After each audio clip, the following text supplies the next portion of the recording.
Walang malaking ipon? No problem. Dito sa Pagsibol Village, walang down payment, walang equity. Makakalipat ka na next year. Yes, you heard it right. Bahay mo na, wala pang malaking gastos sa simula. Sa Pagsibol Village, ang pangarap mong bahay ay abot kamay na. With just 10,000 reservation fee, makakapagsimula ka na. At next year, lilipatan agad. Wala nang matagal na paghihintay pa. Kaya kung gusto mong magkabahay na walang down payment at makakalipat next year, tara na dito sa Pagsibol Village. Samahan mo ko at mag-house tour tayo.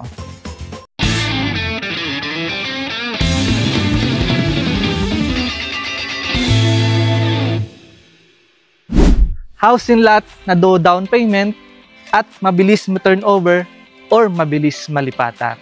Welcome sa Pagsibol Village, located at Muson, Naik, Cavite. Once again, this is Jerome Llame, your ahenteng Bicolano.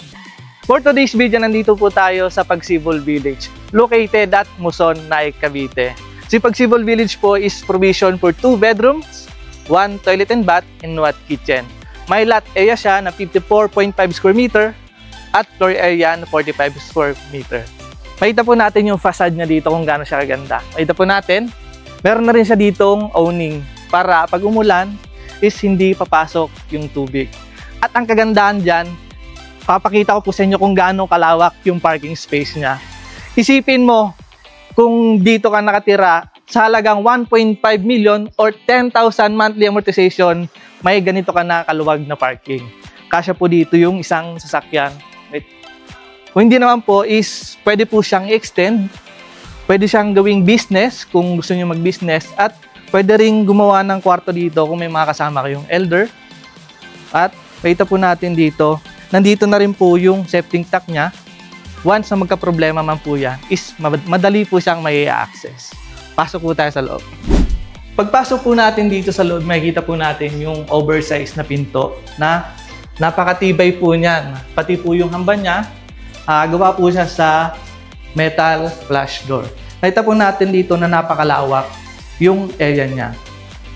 Nakita po rin natin dito na painted na rin po siya. Si Pagsibol po is semi-complete upon turnover. Bali, tiles na lang po yung ilalagay nyo dito. Dito po yung living area niya, dining, at yung kitchen. Ang kagandahan po dito sa model unit na ito is extended na po yung kitchen. Doon po kasi sa lumang Pagsibol, sa phase 1, hindi pa po siya extended. Hanggang dito lang po siya.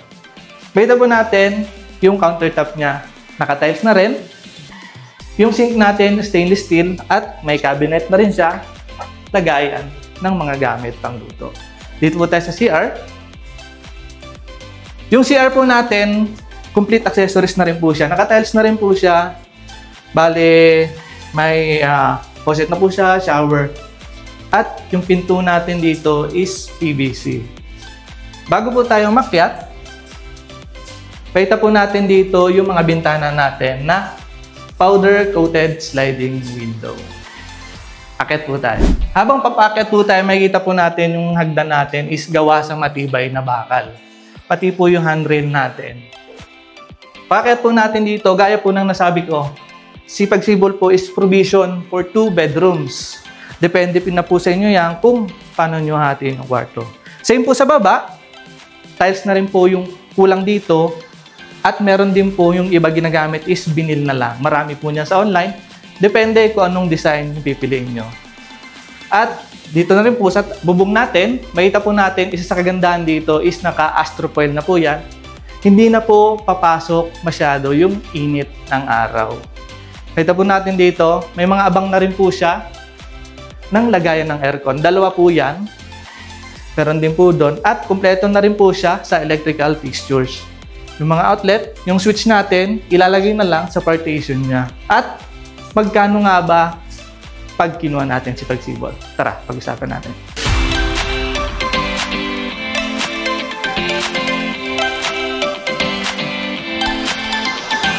Nagustuhan mo ba ang bahay na to?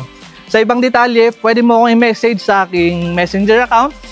Pinutin mo lang ang pinakaunang link sa aking description at madidirect ka na sa aking messenger. Huwag mo rin kakalimutan i-like, share, subscribe ang aking YouTube channel. Pindutin mo na rin ang notification bell para updated ka pa sa mga susunod ko pang videos. Huwag kalimutan, make your property dreams into reality.